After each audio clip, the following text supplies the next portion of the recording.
How to fix Samsung A16 won't send MMS messages.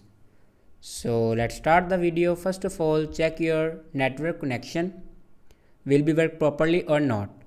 After checking your network connection, then turn on your mobile data. For turning on your mobile data, then swipe down to your control center, and then here you can turn on your mobile data, and then turn on your mobile data. After turning on your mobile data, then restart your device. For restart your device, press and hold volume down button and power button at the same time, like that, and then click on restart.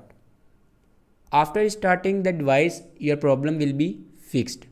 If it doesn't fix your problem, then reset network settings.